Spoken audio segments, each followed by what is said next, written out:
Alexander the Great was a spectacular celebrity, general, king, conquering figure of the ancient world. And his success was viewed as almost divine. He was spectacular beyond anything that anyone else had done in his achievements, taking over all of the Persian Empire. And after his death, people spoke of him as if he truly was a son of a god. The mythology that Alexander developed about himself during his life was a big part of that mystique, and yet his successes are very much based on the achievements of others before him. So his father Philip built a tremendous fighting machine using the best of Greek strategies, tactics, developing a military in Macedonia that was able to do these tremendous things. Alexander was brought up to lead those soldiers effectively, to inspire them personally, and they followed him to the ends of the earth, almost, as it was known at that time. The other thing, though, that Alexander stepped into that was an existing system that he did not create out of nothing was the Persian Empire. The Persians had been ruling dozens, scores of different peoples for more than 200 years, a very unwieldy, challenging thing that yet was held together by some very powerful military and economic systems. So when Alexander set out from Macedonia to conquer, first simply to liberate the Greek cities that had been under Persian rule, but then going on ever further eastward to the Indus River and trying to go beyond before his soldiers said enough.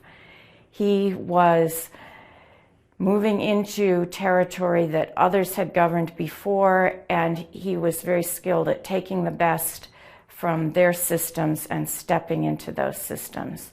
The challenge was that within the Macedonian system, personal loyalties, intimate, close, side-by-side relationships. You fought with your men, you hunted with your men, you drank with them in the evening, which came to be rather a problem for Alexander later in his life.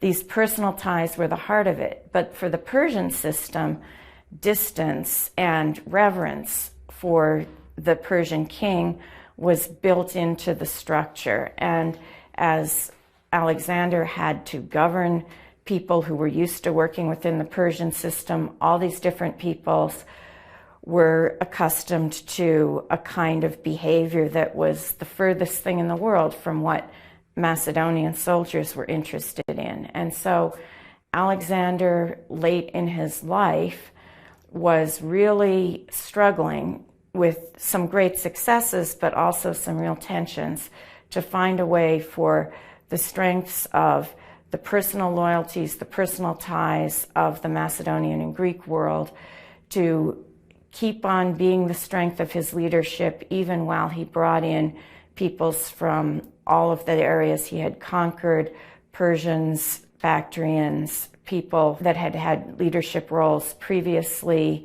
under the Persians. And his early death, he died before the age of 33, just short of his birthday, has cut off his achievement in some ways at its height, but also left the field open for others to figure out, how are we going to do this? How are we going to make the strengths and the aspirations of the Greek, the Macedonian conquerors work within this hugely different, hugely diverse system? And in a way, it was Alexander's start that set the ball rolling, but many others had to step in and decide what was going to happen. And this process of others working it out after his death was really the start of the Hellenistic world.